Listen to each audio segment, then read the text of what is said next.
20 tahun yang lalu. Ana belajar di sebuah pesantren jauh di ujung timur sana. Sebuah pesantren modern. Belum kenal sunnah pesantren itu.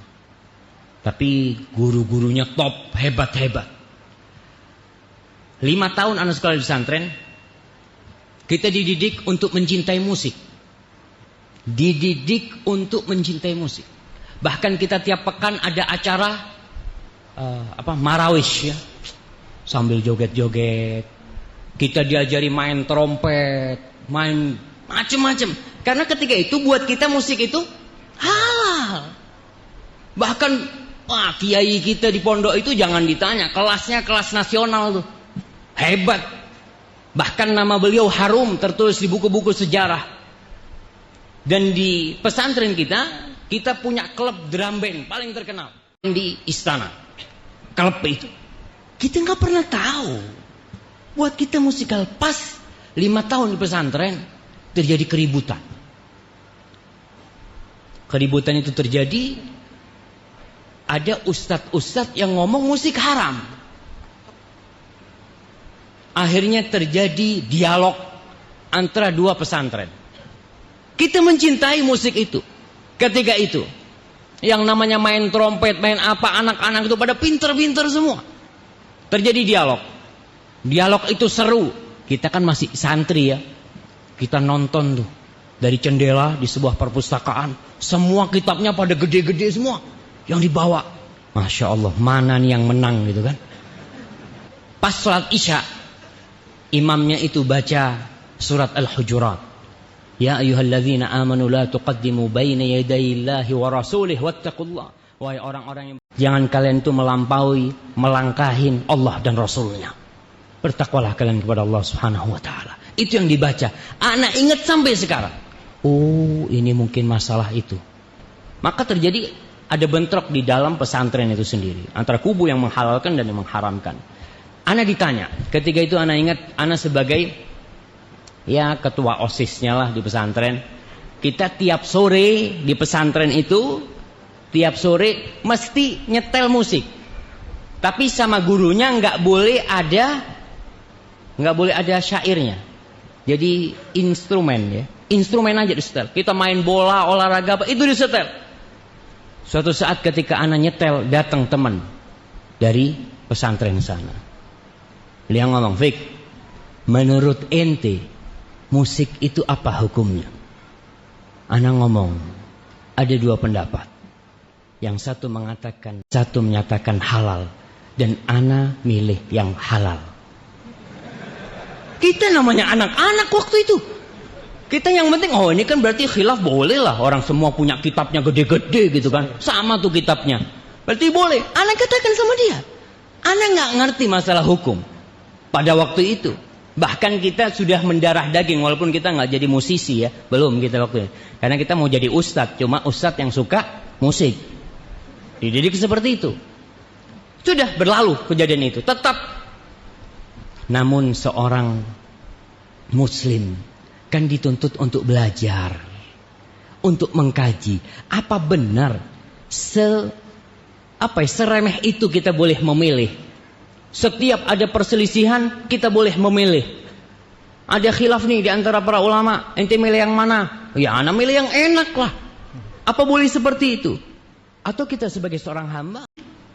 Ternyata tidak. Semua khilaf. Laisa kullu khilafin mu'tabar illa khilafun fihi hadzun minan nawar. Tidak semua perselisihan itu bisa diterima kecuali khilaf yang memang ada ruang untuk beda pendapat di situ. Apakah musik ini termasuk yang ada ruang untuk khilaf pendapat?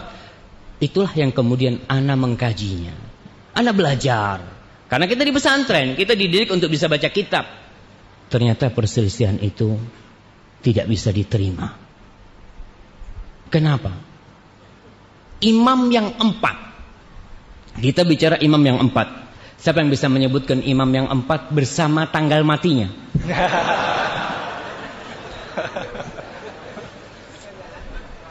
Nah, masa nggak ada mah? Oh, ada tuh di sebelah sono. Fadhal.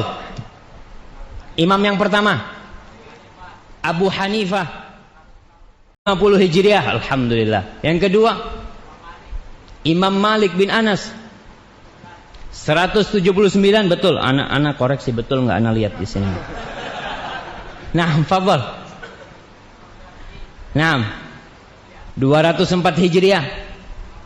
Imam Ahmad 241 Hijriah, Masya Allah. Kasih Double, dua hadiah, double ya? hadiah ini, Masya Allah. Satunya buku lah, kasih buku nggak apa-apa. Masya Allah, Masya Allah. Nah, itu imam yang 4. Dari mulai Abu Hanifah 150. Pada 150 Hijriah itu lahir Imam Syafi'i.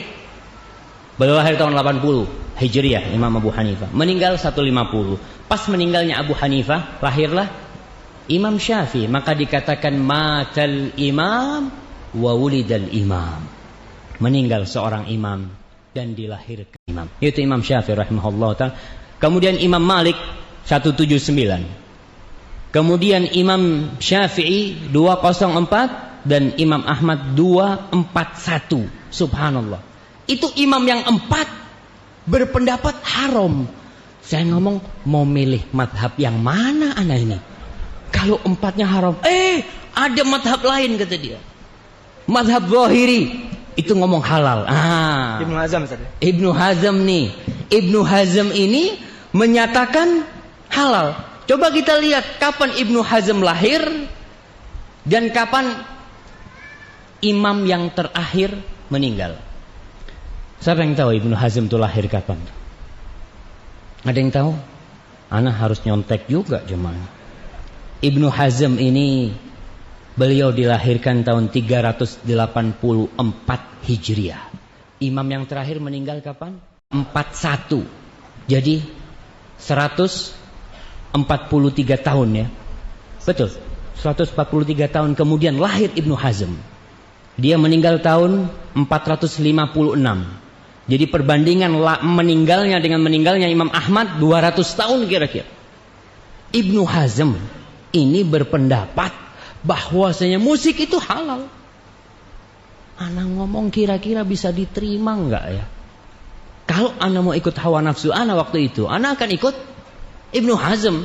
Tapi setelah dipikir-pikir, masa imam yang 4 nih salah? Kemudian satu imam nih benar. Pendapat dia itu ternyata mendhaifkan semua hadis.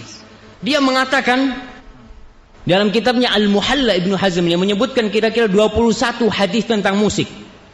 Kemudian dia mengatakan, kata dia, tunggu nih, kullu ma ruwiya fiha batilun maudhu. Semua hadis yang diriwayatkan tentang musik ini adalah batil, enggak benar dan palsu. Kok bisa? Masa imam yang 4 nerima hadis palsu sama hadis batil? Ana jadi bingung, kayaknya enggak. Maka kita lihat nih, bagaimana pendapat ulama tentang hadis-hadis yang katanya Ibnu Hazm semuanya batil dan palsu. Ternyata Ibnu Hazm ini seorang alim ulama yang besar, yang senior, tapi dia bukan ahli hadis. Sosok ahli hadis yang lebih dari beliau, Imam Bukhari umpamanya. Imam Bukhari mensahihkan hadisnya. Ibnu Hibban, pengarang kitab Sahih Ibnu Hibban, mensahihkan hadisnya. Maka ana ngomong, sepertinya harus dikaji lebih dalam lagi. Apakah benar yang katanya Ibnu Hazm itu semua itu batil dan palsu? Kalaupun ada yang sahih, ya nggak sorry gitu kan, nggak ada penyebutan musik itu nggak ada. Maka di sini kita tidak akan merendahkan Ibnu Hazm. Ibnu Hazm adalah sosok ulama senior, dan ketika kita mengkoreksi pendapat Ibnu Hazm, kita tidak mengkoreksi pendapat itu dengan pendapat kita. Siapa ente gitu loh, baru jadi ustadz udah berani jelek-jelekan Ibnu Hazm. Lah, ma'adzallah kita menjelek-jelekan Ibnu Hazm. Kita berbicara tentang agama nih. Kita membandingkan antara pendapat yang mengatakan halal dan haram. Bukan masalah makruh ini. Antara satu di ujung neraka, yang satu juga di ujung neraka. Yang mengatakan haram berarti dia, ya sudah, Yang melakukannya bisa masuk neraka.